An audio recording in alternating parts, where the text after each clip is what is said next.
오늘은 이제 에스라 구약 성경 에스라 4장을 보았습니다. 에스라 4장. 아주 옛날에 남유다 왕국, 이스라엘의 역사가 이제 솔로몬 왕 이후로 남북으로 분열되지요. 북쪽은 이스라엘이고 남쪽은 유다라고 이렇게 통상적으로 부르는데, 우리가 좀 혼동을 피하기 위해서 이제 남유다 왕국이라고 제가 지칭을 하겠습니다. 남유다 왕국의 마지막 왕은 시드기야입니다. 시드기야 마지막 왕인 시드기야 11년에 바빌론 느부갓네살에 의해서 예루살렘은 파괴되었고, 영광스럽던 솔로몬의 성전은 완전히 사라지게 됩니다. 그리고 이스라엘 자손은 바벨론으로 강제 이주를 당합니다. 강제 이주당하고 70년이 흐릅니다. 대언자 예레미야를 통해서 주님께서 예언하신 대로 70년이 지나고 나서 이제 왕조가 바뀌어요. 그쪽에 바빌론에서 페르시아로 왕조가 바뀌어서 페르시아 왕 고레스, 세계사에서는 키루스라 그럽니다. 고레스가 두루두루 칙령을 내리고 명령을 내리는데, 그 페르시아 왕국에 있던 유대인들에게도 예루살렘으로 돌아가서 예루살렘의 성전을 건축하라라는 그런 칙령을 내립니다. 그래서 이제 그 명령을 하달받은 유대인들이 일부가 예루살렘으로 귀환을 하는데, 그때 지도자 총독이 스룹바벨이에요. 어디서 많이 들어보셨죠? 예, 이런 아주 희한한 이름들은 이상한 사람들이, 막 이상한 이단들이 꼭 꺼내다 씁니다. 그 총독의 이름이 스룹바벨인데, 스룹바벨은 페르시아 왕으로부터 그 전에 바빌론 왕이 성전에서 다 탈취해 가져간 성전의 기구들을 건네받고, 약 5만 명, 유대인들 중에 5만 명 정도가 스룹바벨의 지도하에 예루살렘으로 되돌아옵니다. 예루살렘으로 되돌아와서 이제 페르시아 왕 고레스 키루스가 명령한 대로 이제 예루살렘의 성전을 건축하는 그 일을 이제 시작하게 되는 것이죠. 그 내용, 그 와중에 벌어진 일들이 바로 에스라 오늘 4장입니다. 자, 그럼 이것이 역사적으로 이스라엘의 역사 가운데 어느 시점에 있는지는 이제 아시겠죠? 예, 바벨론 70년의 강제 이주 이후에 페르시아 왕이 돌아가서 예루살렘의 성전을 져라고 명령을 내린 이후에 이제 그 예루살렘에서 벌어지는 상황들입니다. 자, 오늘 본문 책은 에스라 4장이죠. 그냥 사람 이름으로 에스라라는 인물 이름으로 이 책이 이제 책 제목이 됐는데, 흥미로운 것은 에스라 전체는 말씀드렸듯이 에스라에 기록된 모든 내용은 예루살렘이 남유다 왕국이 멸망하고 솔로몬의 성전이 사라진 이후 바벨론으로의 강제 이주 70년이 끝나고 난 이후에 다 발생한 사건들입니다. 에스라 4장은. 자, 먼저 한번 맥락을 한번 봅시다. 앞으로 가시면 에스라 1장 1절을 보시면 정확하게 나옵니다. 에스라 1장 1절.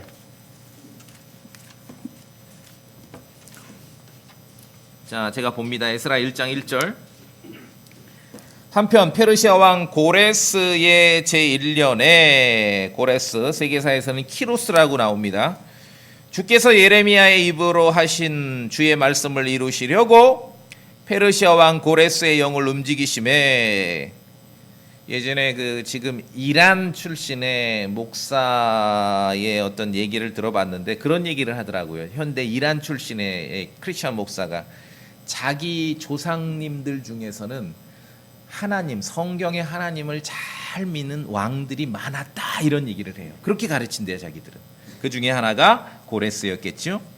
고레스의 영을 움직이심에 그가 자기의 온 왕국 전역에 선포하고 그것을 글로도 기록하여 이르되, 페르시아 왕 고레스가 이같이 말하노라. 주 하늘의 하나님께서 땅의 모든 왕국들을 내게 주시고 내게 명하사, 여러분 고대 페르시아 왕 고레스가 얼마나 하나님을 잘 섬겼던 왕인지 아시겠습니까?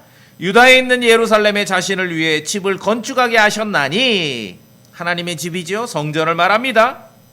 자, 3절. 에스라 1장 3절 같이 읽어보겠습니다. 시작. 그분의 모든 백성 중에서 너희 가운데 있는 자가 누구냐? 그의 하나님께서 그와 함께 계시기를 원하노니 그는 유다에 있는 예루살렘으로 올라가 주 이스라엘의 하나님의 집을 건축할지니라. 그분은 하나님이시요 그분의 집은 예루살렘에 있느니라. 자, 에스라 1장을 보니 좀 전에 말씀드린 대로 몇 년 전에 그 현대 이란 출신의 기독교 목사가 말한 대로 자기들의 역사에서는 하나님을 잘 믿던 왕들이 많이 있었다. 이게 이스라엘 얘기가 아니라 이란, 페르시아 얘기라는 것이죠. 그 말이 맞죠? 예. 그래서 에스라에 기록된 모든 내용은 바벨론 강제 이주 70년이 끝난 이후의 상황들입니다. 자, 이때 하나 여러분이 기억해 주시면 좋은 것이 있습니다. 고레스 왕이 예루살렘 성전 건축에 대한 칙령을 내릴 때 그때 저 페르시아 예루살렘이 있으면 이제 페르시아 쪽에서 내린 거 아닙니까? 페르시아 왕이니까. 그 순간 그 칙령이 내려지는 순간 바벨론과 페르시아 왕조 그 전체 70년 기간 동안에 바벨론과 페르시아 왕조에서 고위직 공무원으로 활약했던 다니엘이 그 현장에 있었습니다. 다니엘이. 자, 그리고 또 오늘 본문제 에스라인데 한 가지 내용을 보면서 기억하실 일들은 책 제목은 에스라인데 에스라가 등장하지 않습니다. 에스라 7장 1절까지 에스라 7장 1절까지는 에스라라는 사람은 등장하지 않아요. 그래서 오늘 본문 에스라 4장은요. 에스라 없는 에스라입니다. 그렇죠? 에스라라는 인물이 없는 에스라 성경책을 우리가 방금 읽은 것입니다. 자, 이제 이어서 제가 계속 설명을 드리죠. 그래서 스룹바벨, 총독 스룹바벨의 지도 아래 약 5만 명의 유대인들이 예루살렘으로 돌아왔습니다. 그들이 먼저 한 일은 제단을 쌓아 하나님께 번제 헌물을 드렸고 이어서 고레스의 칙령 그대로 예루살렘의 성전의 기초를 놓았습니다. 이제 기초 공사를 놓은 것이죠. 자, 그런데 과거 솔로몬의 성전이 사라지기 전에 그 솔로몬의 성전을 보았던 노인들은 큰 소리로 울었다라고 성경은 기록하고 있어요. 자, 바벨론 강제 이주가 70년이니까 그보다 나이가 많은 사람이 있을 거 아니겠습니까? 그럼 그들은 예루살렘 성전, 솔로몬의 성전을 눈으로 목격했던 사람들이죠. 그분들은 노인들은 이 에스라에서 스룹바벨 성전의 기초가 놓일 때 울었어요. 기쁘고 좋아서만 울었겠습니까? 그 성전, 하나님의 성전의 초라함, 솔로몬의 성전과 비교해 봤을 때 그 왜소하고 초라함에 울었습니다. 그러나 솔로몬의 성전을 본 적이 없는 다른 사람들은 기뻐서 소리쳤다라고 성경은 가르칩니다. 왜냐하면 이제 드디어 예루살렘에 하나님의 성전을 우리가 갖게 되는구나. 자, 오늘 본문보다 한 장 앞으로 오셔서 3장에 보세요. 12절을 제가 봅니다. 그러나 제사장들과 레위 사람들과 아버지들의 우두머리 중에서 많은 사람들 곧 첫 번째 집을 보았던 노인들은 이 솔로몬의 성전이죠. 자기들 눈앞에서 이 집의 기초가 놓인 것을 보고 큰 소리로 울었으며 그 초라함에 얼마나 상심이 됐겠습니까? 많은 사람은 기뻐서 크게 소리를 내었으므로, 왜냐하면 솔로몬의 성전을 본 적이 없는 사람은 이 자체로 또 대단한 하나님의 일이 이제 일어나고 있으니까 기뻐서 소리치고 즐거워했던 것이죠. 자, 이때 이제 이 역사적 배경과 상황이 이해되시죠? 예, 막 대단한 이스라엘의 이제 바벨론 강제 이주 70년 이후에 이제 대단한 일들이 벌어지고 있습니다. 5만 명이 와가지고 스룹바벨의 지도하에 하나님께 제단을 쌓아서 번제 헌물을 먼저 드리고 이제 드디어 70년 만에 성전의 기초를 다시 놓게 되었습니다. 기공식을 한 거예요, 말하자면은. 성전의 기초를 놓고 예루살렘에 다시 이스라엘의 하나님의 집, 성전의 공사가 진행되어 간다는 소문이 나자 그 소문을 들은 어떤 사람들이 이제 몰려와서 이 스룹바벨과 이스라엘 사람들에게 제안을 합니다. 새로운 제안을 하는데 그들이 누구냐 하면은 1절에 보니까 그들에 대해서 유다와 베냐민의 대적들이다. 그렇게 성경은 우리에게 가르칩니다. 이 적들이에요, 적들. 적들이 소문을 듣고 와서 제안을 하는데 그 제안 내용이 2절에 있어요. 오늘 이 4장 2절에 성전 건축의 소문을 듣고 와서 이 제안을 하는 이 내용이 이게 중요합니다. 자, 와서 뭐라 그러냐면은 2절에 우리도 너희와 함께, 자, 성전을 건축하는 이스라엘 자손들과 함께 예루살렘으로 지금 다시 돌아온 5만 명과 함께 너희와 함께 건축하게 하라. 자, 우리도 같이 짓겠다, 성전을. 왜냐하면 우리도 너희처럼 너희 하나님을 구하나니. 그렇죠? 야, 우리도 너희도 마찬가지로 같은 믿음을 가지고 있다, 이 뜻이에요. 우리를 여기로 데리고 올라온 아수르 왕 에살하돈의 시대부터 우리가 그분께 희생물을 드리느니라. 자, 우리는 남이 아니다. 우리도 너희 하나님을 구하고 우리도 그 하나님께, 너희 하나님께 희생물을 드려왔다. 그 역사가 지금 몇백 년이 흘렀다, 그 얘기입니다. 이런 상황에서 여러분이 지금 공사 감독관이에요. 손이 필요해요. 지금 70년 만에 고향에 돌아와서 공사를 해야 되는데 사실 현지인들의 도움이 필요하죠. 이런 제안이 왔습니다. 여러분 같으면 어떻게 판단하시겠습니까? 자, 이 사람들은 자신들이 누군지를 밝혔습니다. 자기들이 누군지를 밝혔어요. 자, 우리가 여기 살게 된 것은 아스루 왕 에살하돈 시대부터 우리가 여기 살았다. 자신들의 신앙을 밝힙니다. 우리도 너희 하나님과 너희 하나님을 우리도 마찬가지로 구한다. 우리도 너희 하나님께 몇백 년 동안 희생물을 드려왔다. 자신들의 신앙을 말합니다. 자신들의 기원, 자신들이 거기에 살게 된 기원은 아시리아지요. 아수르 왕 에살하돈 시대부터 여기 살았다라고 말하고 있습니다. 자신들의 신원에 대해서 정직하게 솔직하게 밝히고 있습니다.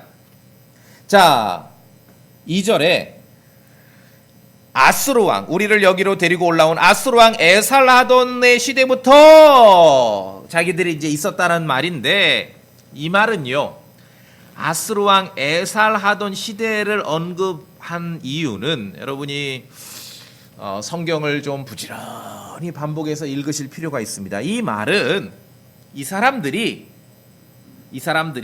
자, 처음에 제가 이스라엘 왕국이 솔로몬 이후에 남북으로 갈라졌다고 말씀드렸죠. 북쪽은 이스라엘, 북이스라엘이고 남쪽은 남유다라고 했는데 아수르 왕 에살하돈 시대라고 밝힌 것을 봐서 이 사람들이 북이스라엘 왕국이 망하는 시절부터 여기 살고 있었음을 알게 되는 것이에요. 왜냐하면 에살하돈은 고대 아시리아 왕 산헤립, 여러분 산헤립이라고 들어보셨죠? 이사야, 대언자 이사야 시대에 쳐들어왔던 그런 아시리아 왕 이름이 산헤립입니다. 산헤립의 아들이 바로 에살하돈입니다. 그러니까 이스라엘의 역사와도 깊이 연관이 있고 북이스라엘 왕국이 망하는 시절부터 이들이 여기 와서 살게 됐다는 이야기예요. 자, 그래서 자신들이 누군지를 밝히고 자신들의 신앙과 종교를 밝혔을 때 정말 역사를 제대로 알고 성경을 제대로 아는 사람이라면은 이자들의 이 제안, 야, 우리도 함께 건축하고 싶다, 우리도 함께 도와줄게, 너희들 힘들잖아, 우리가 여기 원주민들이거든, 우리가 같이 성전 건축에 도와줄게 라고 제안을 했을 때 이것이 얼마나 정말 빠지기 쉬운 그러한 유혹이고 교묘한 말인지를 우리가 알 수 있어야 되는 것입니다. 자, 성도님들, 구약을 읽으실 때는요, 특히 주요한 인물, 그런 사람 이름에 좀 중요한 그러한 강조를 두셔야 돼요. 그러니까 주연과 조연급 인물들 사람 이름을 잘 기억하셔야 돼요. 그래야 구약의 역사를 이렇게 통찰력 있게 바라볼 수 있습니다.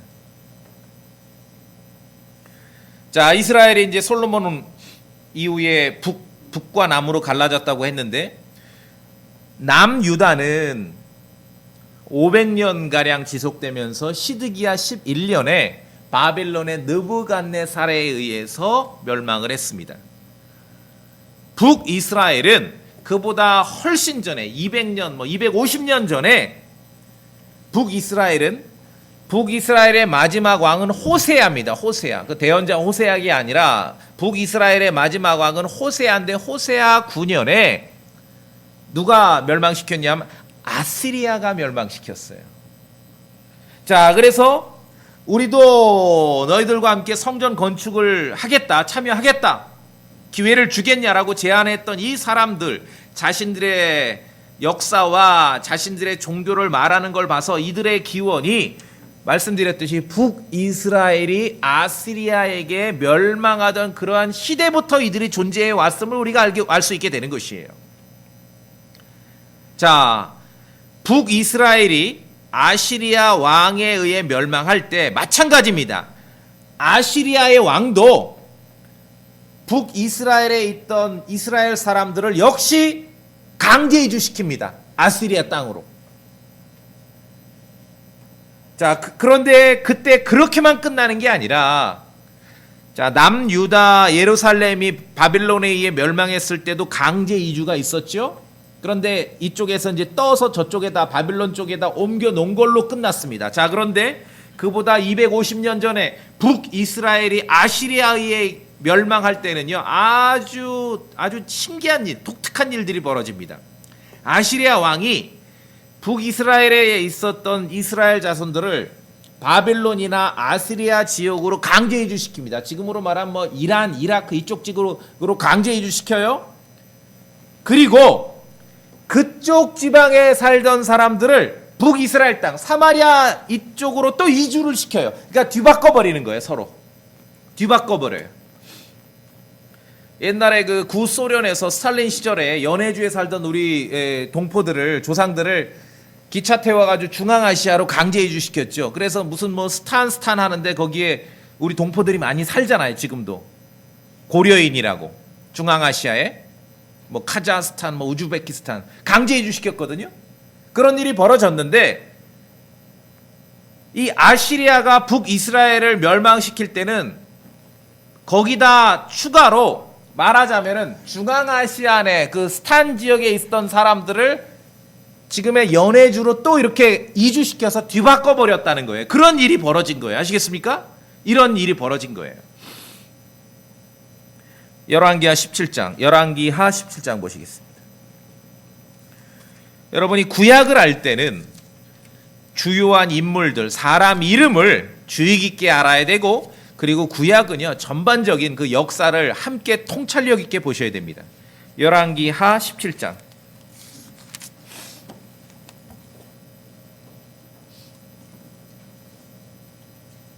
자, 북이스라엘은 아시리아에 의해 멸망했다 했는데, 열왕기하 17장 24절만 읽으면 이 한 절로 싹 정리가 됩니다.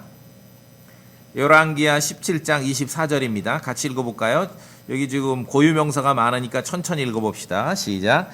아시리아 왕이 바빌론과 구다와 아와와 하맛과 스발와임으로부터 사람들을 데려다가 이스라엘 자손 대신 사마리아의 도시들에 두매 그들이 사마리아를 소유하고 그곳의 도시들에 거하였는데, 이해되시죠?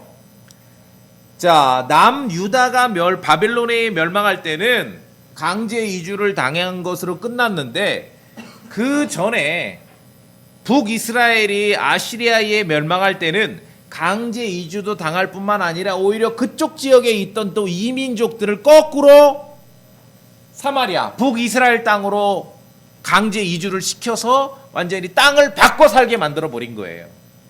그렇죠? 땅을 바꿔 살게.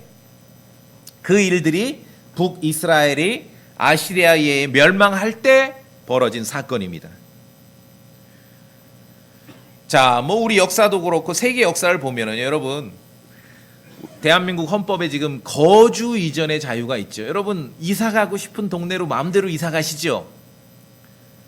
안 가고 싶으면 안 가지요. 딴 동네로도 가고 심지어 딴 나라로도 이사를 갈 수 있잖아요. 지금 자유롭게. 이게 얼마나 놀라운 선물인지 아십니까? 거주 이전의 자유가요. 이게 그냥 거저 주어지는 게 아니에요. 거저 주어지는 게 아니에요. 지금도 거주 이전의 자유가 없는 나라가 굉장히 많아요. 그렇죠? 이스라엘 역사에서도 자의에 의해 그러기도 했지만 이 이민족에 의해, 이교도들에 의해서 이 거주 이전의 자유가 이렇게 억압당하고 속박된 적이 있었다는 것이죠. 자, 요 사건을 기억하셔야 됩니다. 이게 지금 우리가 바벨론 70년 강제 이주 이후에 이제 왕조가 바뀌고 페르시아 왕에 의해서 스룹바벨 총독 지도하에 5만 명이 귀환을 해서 예루살렘에 성전을 짓고 있는 그 스토리인데, 그보다 몇백 년 전에 이스라엘 자손 역사 가운데 어떤 일이 있었는지를 아셔야 돼요. 그래야 오늘 우리가 다루고 있는 이 에스라 시대의 역사가 이해가 되는 것이에요. 자, 북왕국 사마리아 지역에 이 이스라엘 자손들이 이제 아시리아에 의해 멸망당할 때 저쪽으로 강제 이주당했습니다. 그걸로 끝이 아니라 이 빈 땅을 누가 차지했습니까? 그쪽 지역에 있던 사람, 말하자면은 지금 이란 이라크 지역에 있던 사람들을 이제 거꾸로 북이스라엘 사마리아 땅으로 옮겨서 이렇게 그 땅을 차지하고 살게 만들었다는 것이에요. 성경의 역사가 그렇고 고대 민족들이 그렇지만 사람들이 움직이면은 종교가 움직이고 신앙이 움직입니다. 방금 읽은 열왕기하 17장 24절, 이 사건으로 말미암아 제가 볼 땐 세상에서 가장 강력한 종교가 만들어지게 됩니다. 세상에서 가장 강력한 종교는요, 뒤섞이는 종교입니다. 혼합 종교예요. 혼합 종교. 사마리아에 정착한 외지인들은 자기들이 원래 고향에 살면서 섬기던 자기들의 신만을 가지고 들어온 게 아니라 이제 사마리아 땅, 이스라엘 사람들이 살던 그 지역에 와서 살면서 그 땅의 하나님, 그 땅의 신에 대해서도 배우면서 섬기게 됐다는 것이죠. 말하자면은 사마리아 땅, 북이스라엘이 멸망한 이후에 아시리아나 페르시아나 바벨론 지역에 있었던 이교도들, 외지인들이 북이스라엘 땅, 사마리아 땅에 들어와 살면서 이들은 자기들의 종교도 유지하고 이스라엘 자손이 가지고 있던 그 종교도 동시에 유지하는 거예요. 말하자면은 주님을 두려워하면서도 동시에 자기 민족들의 각자 섬기는 신도 섬기게 된 것이에요. 세상에서 가장 강력한 종교가 만들어집니다. 세상에서 가장 강력한 종교는요, 혼합 종교예요. 순수한 종교는 오히려 세상에선 힘을 발휘를 못해요. 혼합 종교가 뒤섞으면은 강력해집니다. 자, 여러분 열왕기하 17장 아직 펴고 계시죠? 저와 함께 계속 보겠습니다. 자, 이제 아까 24절에서 이렇게 땅을 옮겼다, 강제 이주가 된 걸 뒤바꾼 걸 아시겠죠? 27절을 제가 볼게요. 이에 아시리아 왕이 명령하여 이르되 너희는 거기서 데려온 제사장들 중에서 한 사람을 거기로 데려가고 그들이 거기에 가서 거하게 하며 그가 그 땅의 신에 대한 관습을 그들에게 가르치게 하라 하니, 그러니까 이민족, 사마리아 땅에 살게 된 이민족에게 이 성경 교육을 시키라는 거예요. 성경 교육. 그래서 어떤 일이 일어납니까? 28절에 이에 저들이 사마리아에서 사로잡아간 제사장들 가운데 한 사람이 와서 베델에 거하며 그들에게 어떻게 주를 두려워해야 하는지를 가르쳤더라. 자, 그런데 이 이민족들이 회개하고 돌이키고 자기들의 우상을 버리고 주님에 대해서 배운 게 아니라 동시에 배운 거예요. 동시에 같이 배운 거예요. 나중에 깨알같이 모든 구절은 여러분이 읽어보시고 32절 제가 봅니다. 이렇게 그들이, 자, 이들은 이제 이민족들이죠. 사마리아에 들어와 살게 된 이민족들. 이렇게 32절, 그들이 주를 두려워하면서도 자기들을 위해 자기들 중에서 가장 천한 자들을 취하여 산당들의 제사장들로 삼았는데 이들이 산당들의 집들에서 그들을 위해 희생물을 드렸더라. 자, 33절 우리 같이 읽어보겠습니다. 이게 이제 핵심 결론입니다. 33절, 열왕기하 17장 33절 시작. 그들이 주를 두려워하면서도 어디로부터 민족들을 사로잡아 왔든지 그 민족들의 관습대로 자기 신들을 섬겼더라. 이게 사마리아의 종교입니다. 사람들도 완전히 이민족들이고 종교도 그 땅의 성경의 하나님, 이스라엘의 하나님을 섬기면서 동시에 자기들 민족대로 섬기던 우상들을 그대로 섬기는 것이에요. 야, 대단하죠? 이렇게 해서 사마리아 사람들과 사마리아 사람들의 종교가 이렇게 해서 생긴 것입니다. 혼합 종교는 강력합니다. 혼합 종교, 혼잡 종교는 강력합니다. 나중에 남유다가 멸망을 해도 이들은 멸망하지 않고 계속 지속됩니다. 이 혼합 종교가 그만큼 강력하다는 것이죠. 혼합 민족이 강력하지요. 자, 다시 오늘 이제 본문으로 봅시다. 에스라 4장. 몇백 년 전에 그런 일이 벌어진 것이에요. 그러한 사람들, 그러한 자들이 와서, 자, 이제 바빌론에서, 페르시아에서 귀환한 5만 명이 예루살렘의 성전을 건축하고 있다, 기초공사를 했다라는 소문을 듣고는 좀 전에 우리가 살펴봤던 그러한 자들이 이제 와서 스룹바벨에게 제안을 하는 것이에요. 몇백 년을 거기 살고 있었습니다. 와서 뭐라고 제안합니까? 우리가 너희와 함께 건축하게 하라. 왜? 나름대로 명분이 있어요. 우리도 너희처럼 너희 하나님을 구하나니. 거짓말 아니죠? 거짓말 아니에요. 그런데 전체 진실을 말한 건 아니죠. 우리도 너희처럼 너희 하나님을 구한다. 너희 하나님께 희생물들 드리고 섬겨. 그런데 동시에 각자 신이 또 따로 있죠. 이러한 자들이 와가지고 지금 같이 성전 건축에 손을 얹겠다라고 제안을 한 것이에요. 이어서 우리가 여기 2절에 다시 우리를 여기로 데리고 올라온 아수르 왕, 아시리아 왕 시대, 에살하돈의 시대부터 우리가 그분께 희생물을 드리느니라. 몇백 년의 역사가 있다는 거예요. 몇백 년 동안 우리가 여기 살았고 몇백 년 동안 우리의 종교를 유지해 왔고 너희의 하나님을 우리가 구하고 있다. 틀린 말은 하나도 아니죠. 그러나 전체 진실을 말한 것도 아닙니다. 스룹바벨에게 와서 성전 건축에 참여하겠다고 제안하는 이 사람들은, 이 사마리아 사람들은 우리가 보았지만도 이스라엘의 하나님도 섬겼지만 각자 조상에 따른 각자의 신과 우상도 섬긴 것이에요. 가장 강력한, 하나님의 백성에게 가장 강력한 신앙의 위협적인 지금 적들이 나타난 것이에요. 아예 전적으로 바알만 섬기면은 알죠, 우리가 이쪽이냐 저쪽이냐. 그런데 그게 아니에요. 이스라엘의 하나님도 두려워하고 각자 조상에 따라서 우상도 섬기고 두려워하는 것입니다. 가장 위협적인 신앙의 형태가 등장을 한 것이에요. 그래서 성경에서는 오늘 본문 4장 1절에 유다와 베냐민의 대적이란 말을 쓰고 있는 거예요. 적이란 얘기, 적. 영적인 적이고 하나님의 백성의 실제적인 적이죠. 자, 성경의 이 대적, 유다와 베냐민의 대적이란, 이 대적이란 말을 우리가 어디서 보냐면요, 나중에 신약 성경 베드로전서에 보시면은 너희 대적 마귀가 그랬을 때의 대적입니다. 너희 대적 마귀가 울부짖는 사자자 같이 두루 다니며 삼키자를 찾나니. 이 대적들이 와서 스룹바벨에게 와서 성전 건축에 우리도 참여하게 해달라고 제안한 것은 성전 건축을 순수하게 돕기 위한 목적이 아닙니다.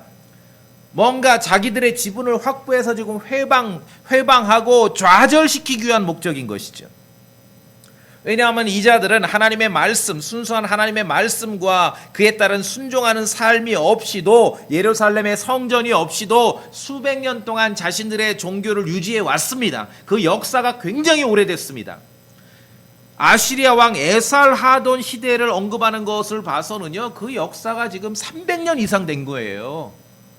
남유다가 멸망할 때도 이들은 꿋꿋하게 유지해 왔다는 것이에요. 그게 혼합 종교의 파워입니다. 자신들의 종교를 유지해 왔고 이스라엘의 하나님도 섬기면서 각자 민족대로 자신들의 신들도 섬기고 살아왔습니다.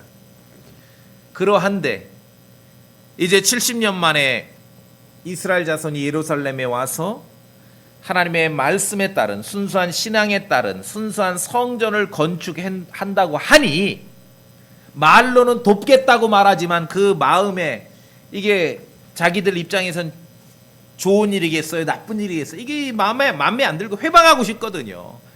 어떻게 해서든지 거기에 끼어들어서 지분을 확보해서 뭔가 망가뜨리고 싶거든요. 그렇죠? 그런 제안이에요. 자, 이 이스라엘 자손들이 엄청난 역사, 바벨론 70년의 강제 이주의 역사가 끝나고 페르시아 고레스 왕에 의해서 이제 5만 명이 귀환을 해서 드디어 예루살렘의 성전을 다시 재건하려는, 건축하려는 그러한 대역사가 벌어지는 순간, 그러한 역사가 벌어지려는 그 시간에 이러한 무리들이 등장을 한 것이에요. 간단한 제안 같지만 엄청난 제안입니다. 이들의 이 역사는 수백 년을 지속해 왔습니다. 하나님의 일을 크게 망가뜨리고 망치는 그러한 아주 특징적인 요소들이 있는데 우리는 그것을 신학적으로 타협이란 말을 써요. 타협. 그런데 세상과의 타협, 불신자와의 타협, 마귀와의 타협 그런 말을 쓰는데, 제가 볼 때는 이 타협이라는 단어는요, 좀 잘못 갖다 놓은 것 같아요. 이건 굉장히 좋은 말이거든요. 우리가 인생을 살면서 세상살이하면서 타협은 필요하거든요. 그렇죠? 타협이 없으면 서로 쳐 죽이는 일밖에 없어요. 타협해야죠. 그런데 어떤 교리에 있어서의 순수한 말씀과 복음에 있어서의 타협이 있어서는 안 되기 때문에 이제 신학적으로 타협이란 말을 쓰는데, 그러나 이제 인생에 있어서 삶에 있어서 타협은 참 필요합니다. 저는 그거보다는 차라리 혼잡이나 혼합이라고 표현하는 게 맞는 것 같습니다. 혼잡. 타협보다는 혼잡이죠. 혼잡. 하나님의 일을 크게 망가뜨리는 일은 늘 혼잡에서 비롯된 것입니다. 혼잡스러운 종교를 가진 그 자들이 와서 이 성전을 건축하는데 스룹바벨에게 와서 제안합니다. 섞여 보겠다. 우리랑 섞여 보겠냐? 다시 또 혼잡스러운 일을 만들어 보겠냐? 그렇게 제안을 하는 것이죠.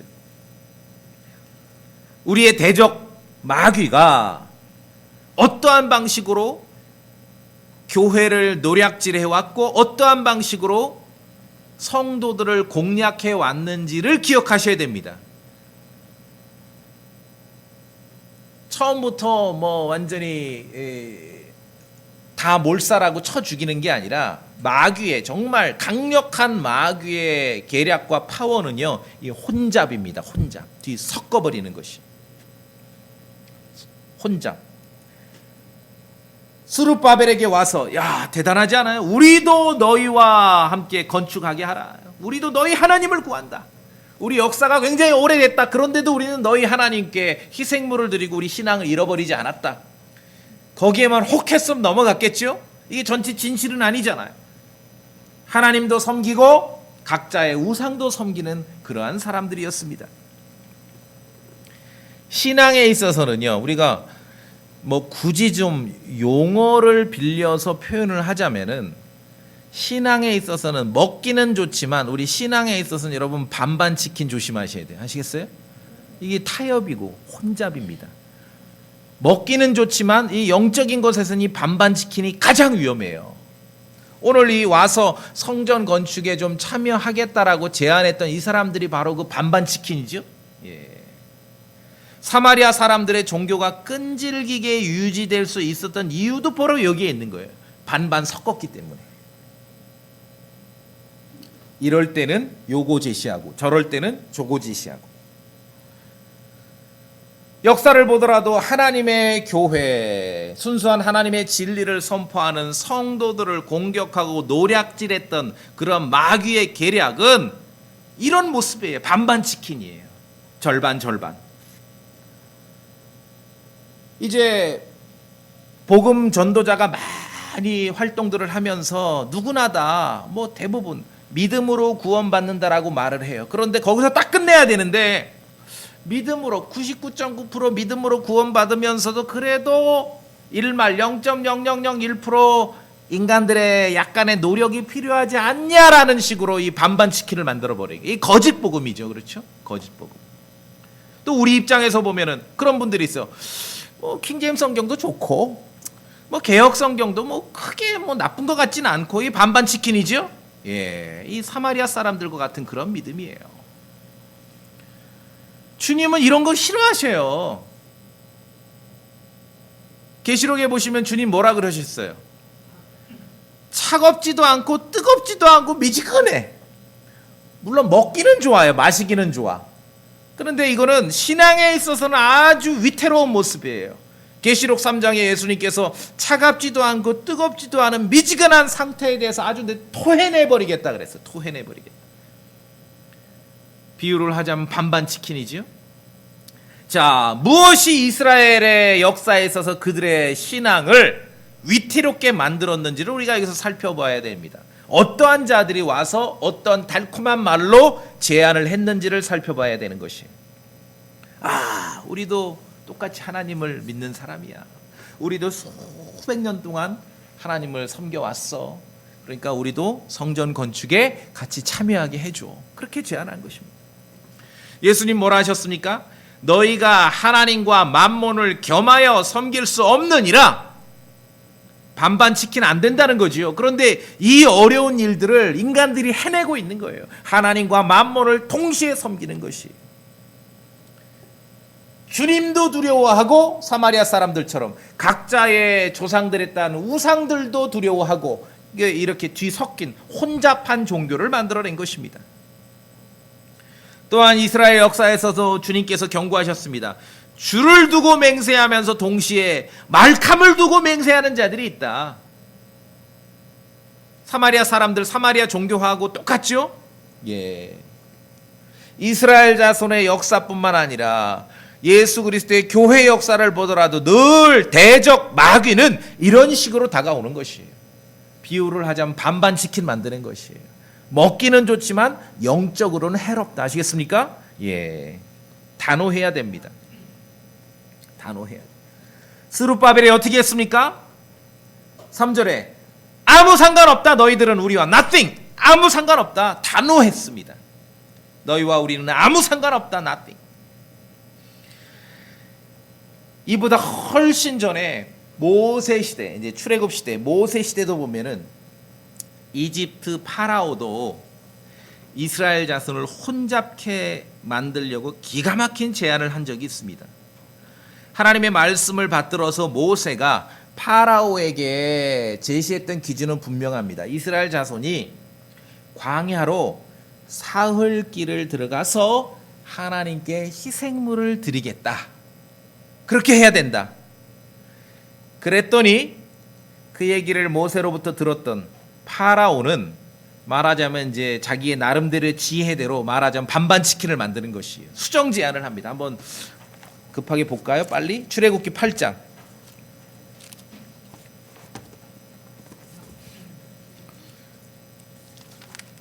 출애굽기 8장. 대적 마귀가 어떤 식으로 일하는지를 아셔야 됩니다. 출애굽기 8장. 이제 모세를 통해서 하나님께서 파라오에게 제시했던 조건은 명료합니다. 이스라엘 자손이 광야로 사흘 길을 들어가서 하나님께 희생물을 드리게 하라. 그랬는데 보세요. 8장 25절에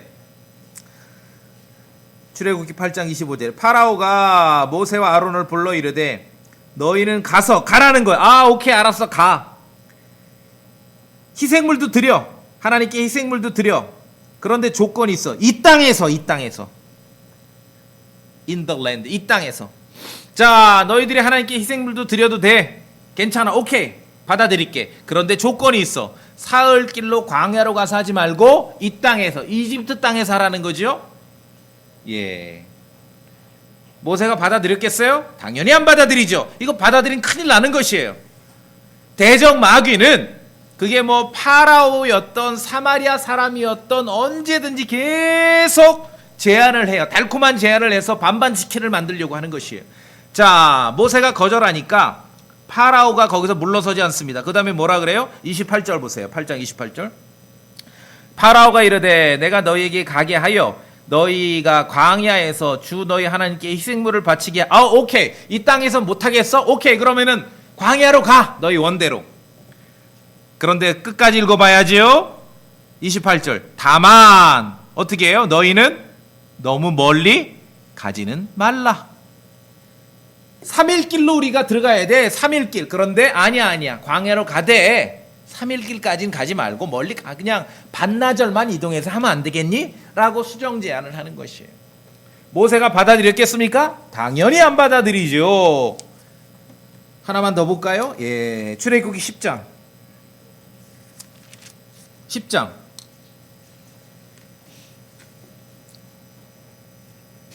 자, 또 파라오가 어떻게 하는가 보세요. 10장 10절에 그가 그들에게 이르되 내가 너희에게 너희의 어린 것들을 가게 할 때 참으로 주가 너희와 함께하게 할지니라. 조심하라. 너희 앞에 악이 있느니라. 야, 오케이, 좋아. 광야로 가. 3일 길 가도 돼. 희생물 드려. 자, 그런데 파라오가 이번에 이제 제안은 뭡니까? 야, 애들이 너무 많은데 걱정이다 얘네들.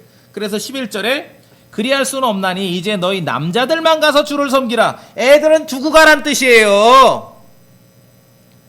끊임없이 파라오는 모세에게 이렇게 제안했던 것입니다. 그 외에도 더 있어요. 나중에 볼게요. 그런 내용들은. 모세가 주님의 말씀을 받들어 파라오에게 제시했던 기준은 명료합니다.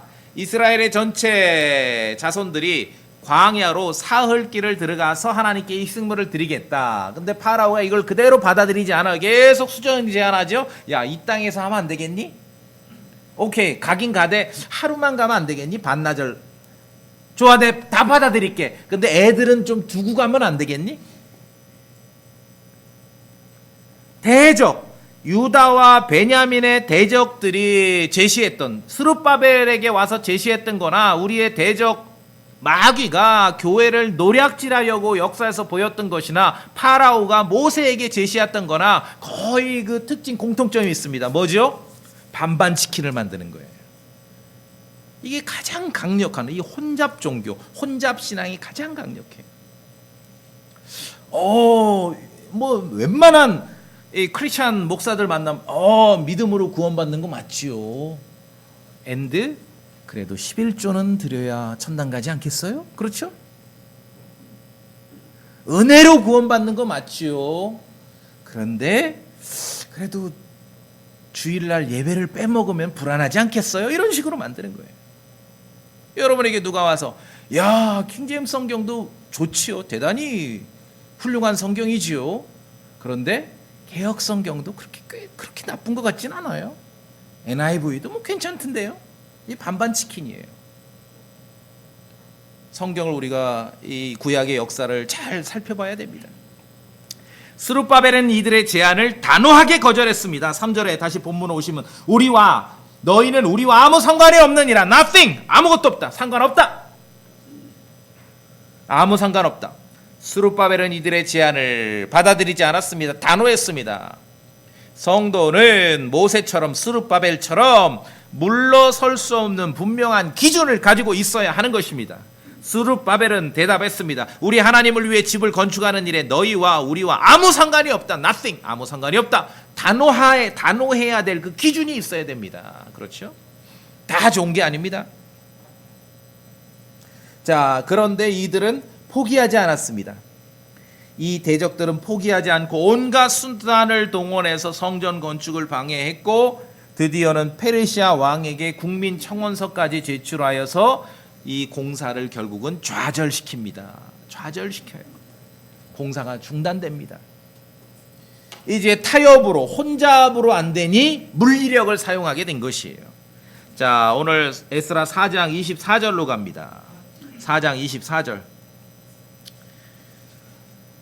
에스라 4장 24절. 그때 예루살렘에 있는 하나님의 집에 관한 일이 중단되고, 왜냐하면 이 자들이 페르시아 왕에게 계속 탄원서를 제출하고 막 국민청원서를 제출하고 그랬거든요. 그래서 왕이 이제 중단시켰어요. 이렇게 그 일이 페르시아 왕 다리오 통치 제2년까지 중단되니라. 스톱됐습니다. 대적들의 목표는 하나님의 일을 중단시키는 것입니다. 그럼 우리가 성경에서 배울 수 있는 하나님의 일은 무엇입니까? 시작한 일을 끝마치는 것이 하나님의 일이죠. 그렇죠? 그래서 인내가 필요하다는 것이죠. 이때 중단된 스룹바벨 성전 건축의 그 과정은 이후 페르시아의 2명의 왕의 통치 시대가 지나고 나서 페르시아의 다리오 왕이 통치할 때까지 재개되지 못했습니다. 그래서 페르시아 다리오 왕 통치 2년째가 되어서야 다시 공사가 진행될 수 있었습니다. 자, 요 대목을 이제 고대 페르시아의 연대기와 이제 에스라에 묘사된 왕들의 그러한 이름과 비교해서 맞춰보니 중단돼서 다시 다리오 왕 2년째의 공사가 이어지기까지 그 시간이 한 15년 흐른 거예요. 15년. 1년 5개월이 아니라 15년간 중단된 것이에요. 다리오 왕 2년째 돼서야 다시 재개되어 다리오 왕 6년 만에 성전이 완공됩니다. 자, 에스라 6장 15절을 보세요. 6장 15절.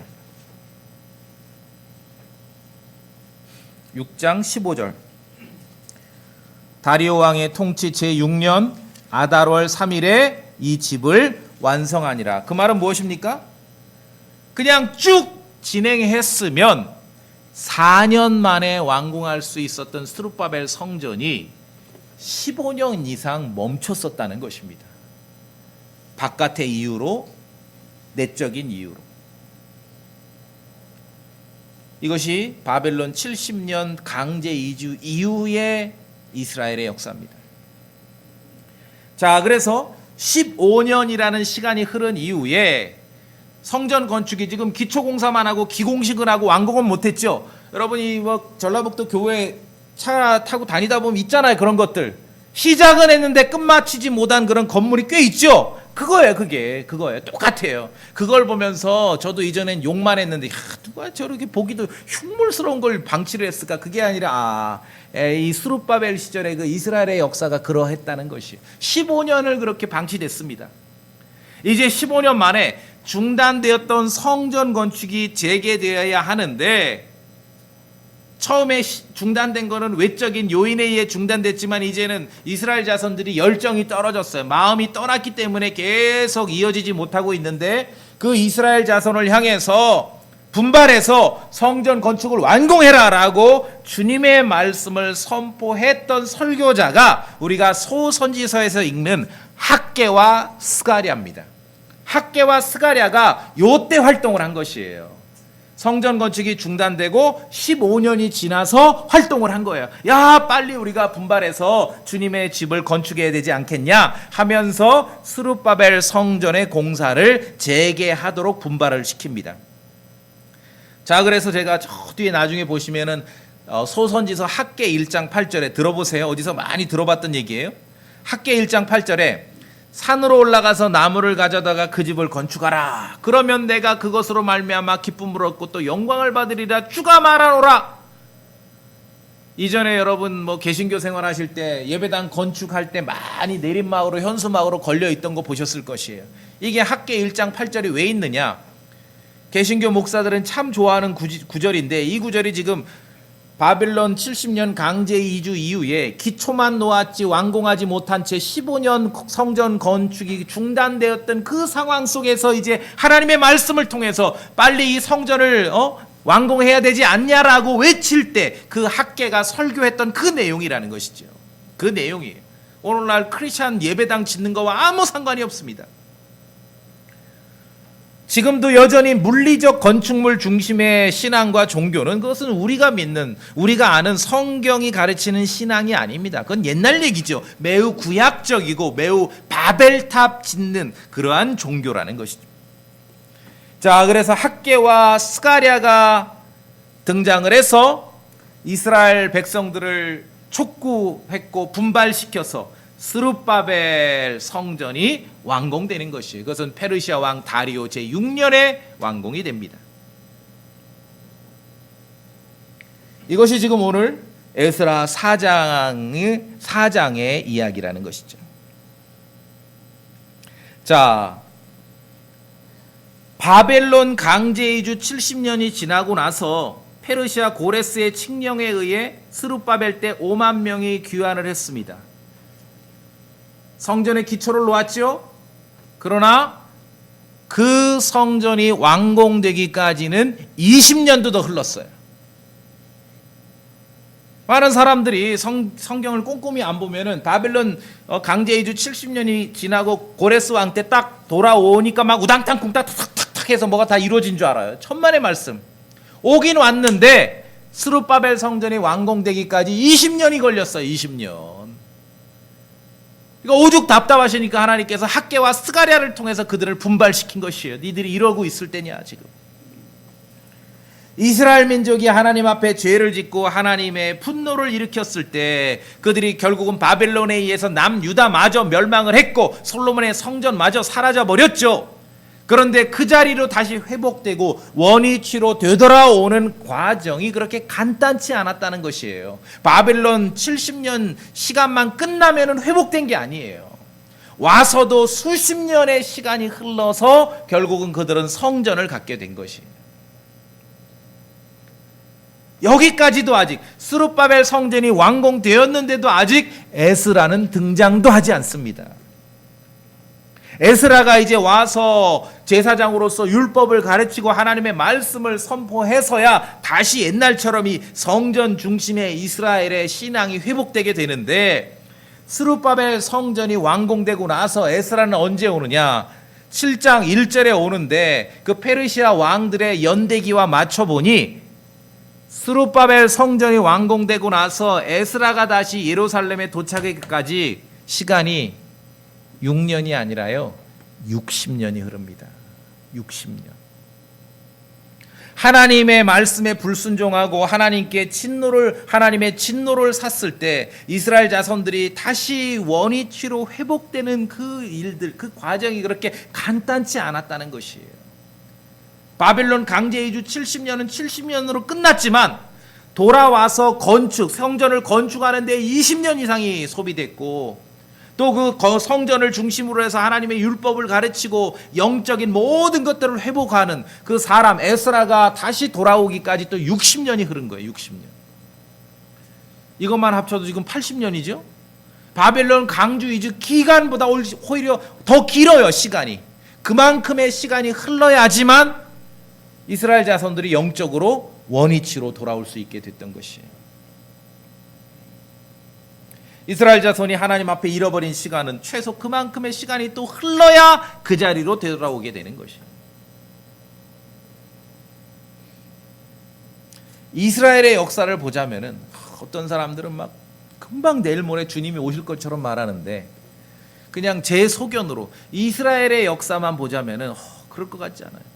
하나님 없이 살았던 그들의 기간만큼 수백 년, 수천 년, 최소한 그 수백 년의 시간을 통해서 또 그들이 제자리로 돌아올 수 있겠죠. 예. 하나만 가지고 막 우겨서는 안 된다는 것이죠. 자, 이제 마지막으로 여기서 다시 오늘 이 모든 역사를 인도했던 스룹바벨에 대해서만 말씀을 드리고 마무리 짓겠습니다. 이 스토리의 주인공은 스룹바벨입니다. 지도자죠. 그런데 스룹바벨의 이름은요, 바벨론 강제 이주 70년 이후에 다시 예루살렘의 성전을 건축하는 그 이야기와 함께 스룹바벨의 이름이 사라지지 않습니다. 사실은 여러분은 스룹바벨의 이름을 또 다른 곳에서 보았습니다. 신약 성경 마태복음 1장에도 나옵니다. 예수 그리스도, 다윗으로부터 이어지는 예수 그리스도의 왕의 계보에 스룹바벨의 이름이 등장을 합니다. 스룹바벨은 돌과 나무로 된 하나님의 집을 완공했습니다. 그런데 그 스룹바벨로 이어지는 다윗의 왕의 혈통에서 나오시는 예수 그리스도께서는 살아있는 돌들로 지어지는 영적인 집을 완공하실 것입니다. 한때 이 대적들에 의해서 그리고 열정이 떨어진 이스라엘 자손들에 의해서 기운을 잃었던 스룹바벨에게 주께서는 학개나 스가랴를 통해 말씀하셨어요. 이게 결코 작은 일이 아니다. 그에게 분발을 시키셨습니다. 자, 우리 끝으로 오늘 스가랴 한번 4장을 볼까요? 예. 저 뒤로 가셔서 이게 같은 시대 인물입니다. 스룹바벨 같은 시대. 스가랴 말라기 앞에 있지요? 예, 스가랴 4장.